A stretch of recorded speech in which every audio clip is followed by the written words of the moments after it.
On today's episode of the Omowumi Oyedele Show, we're talking all about winter.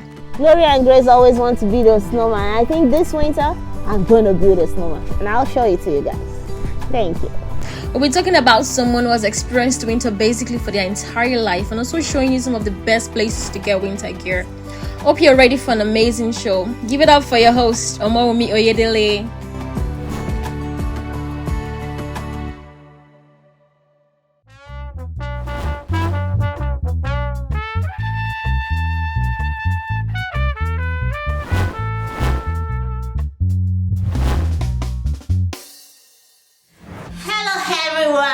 Welcome again to the Omowumi Oyedele Show.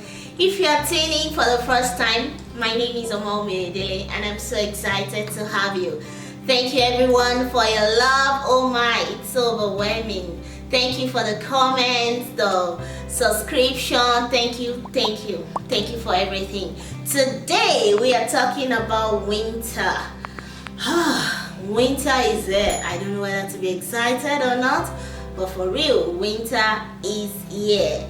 And we'll be heading out with a Canadian who has experienced winter almost all their life. They'll be sharing their experiences with us. I know you don't want to miss this. And there's another beautiful part. We're going to be going to some stores and showing you where you can get some beautiful winter gears. You don't want to miss out on any of this. We'll be right back.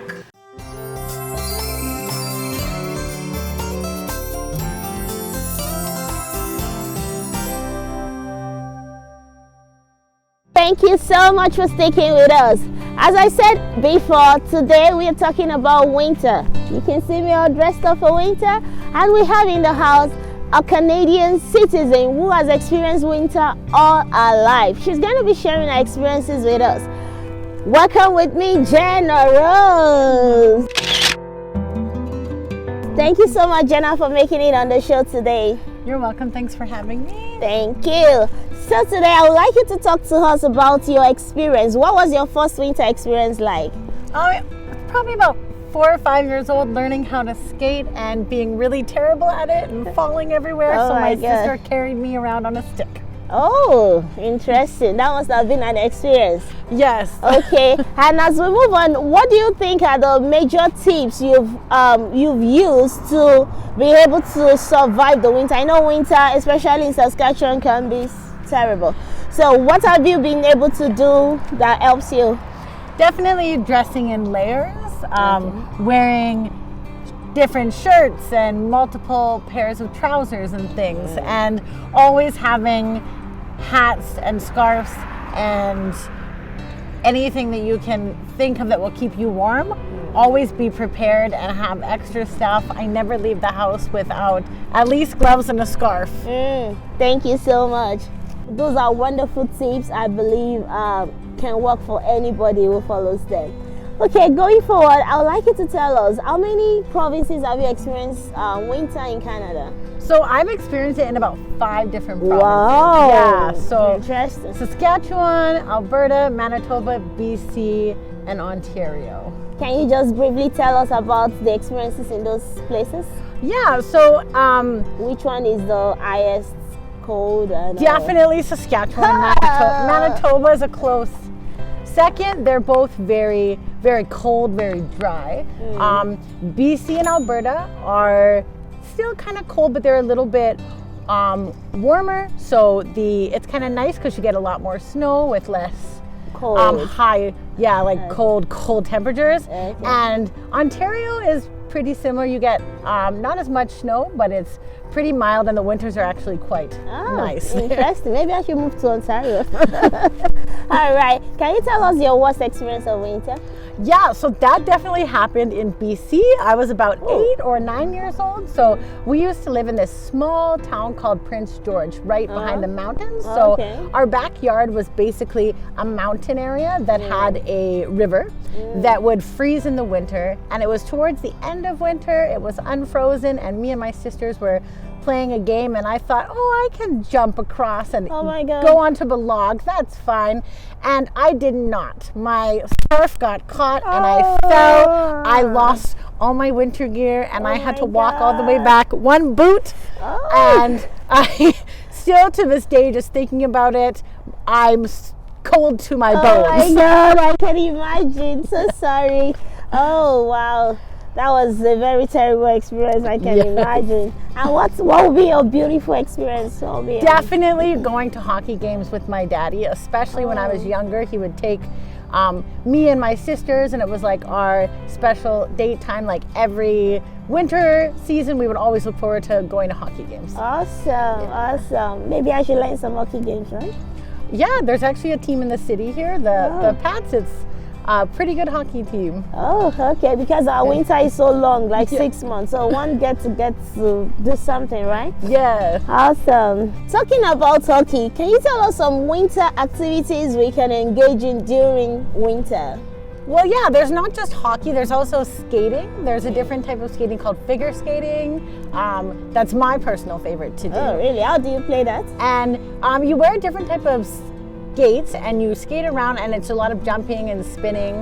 And it's definitely keeps you warm when it's very cold. And another great one to do with families is something called sledding or tobogganing. That's where you take like different materials, there's little things called like crazy carpets or little tubes you can go on, and then you just slide down a hill in winter. That's interesting. I know the kids like that. They do that a lot.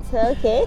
And all of these are outside games. Is there any other indoor game, maybe indoor winter games? Well, there's definitely a couple winter sports that you can do indoors. There's something that started in Canada called curling, where you have these little rocks and you slide on a sheet of ice, and you're trying to get your rock into the center, kind of like a bullseye.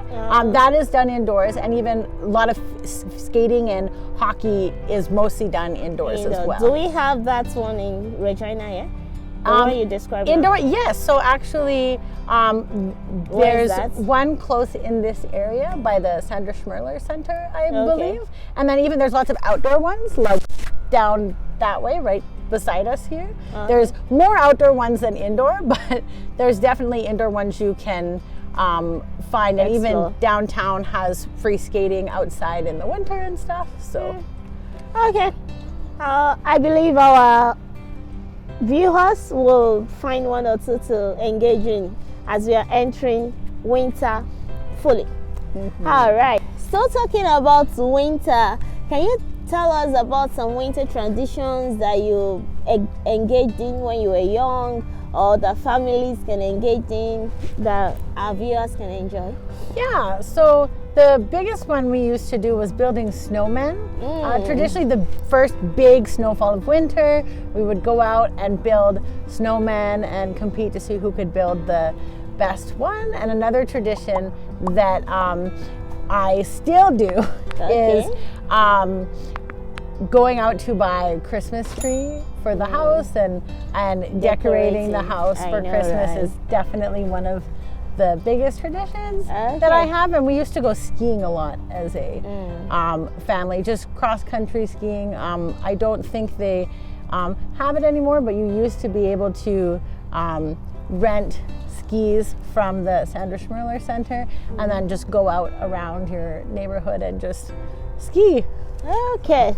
All right. Talking about building snowman, is there any techniques? I've tried to build snowman several times. Definitely. I don't know what I build. Maybe it's snow boy or snow something. The right kind of snow is super important. So you want to wait when the snow falls and it's sticky and wet, because if it's dry and crumbly, you won't be able to roll a snowball. And so making sure that it's really sticky and wet. And sometimes my dad would even bring out some syrup sometimes, and that would help the snow stick together. Syrup, you said? A little bit. Yes, yeah. Just like normal syrup you put on pancakes. Oh, really? That's interesting. So what are the steps in building a snowman? Do you roll the ball first? Yes, so you need to roll the body for the snowman first. You want a big kind of fat round one on the bottom. Okay. And then you want them to get smaller as it gets taller. Traditionally, there's about 3. Yeah. And then the important parts of the snowman are the arms, so usually just getting twigs for the arms. Yeah. Stones or anything that kind of looks like buttons on a coat for the midsection. And usually for a nose, we use a carrot. Carrot, yes. But I have used celery, carrot, pretty much anything that can look like a nose you can use. And then giving it like a hat and scarf and mittens sometimes. When we were younger, we definitely do that, and it's good for the kids because that's something that they can do. Gloria and Grace always want to build a snowman. I think this winter, I'm going to build a snowman, and I'll show it to you guys. Thank you so much, Jenna, for being on the Omowumi Oyedele Show. I'm so happy to have you today. Thank you so much for having me. I had a great time. Awesome. Thank you. All right. Thank you, our viewers. The next time you see me, we will be at the malls, at the stores, shopping for winter gears. Let's go.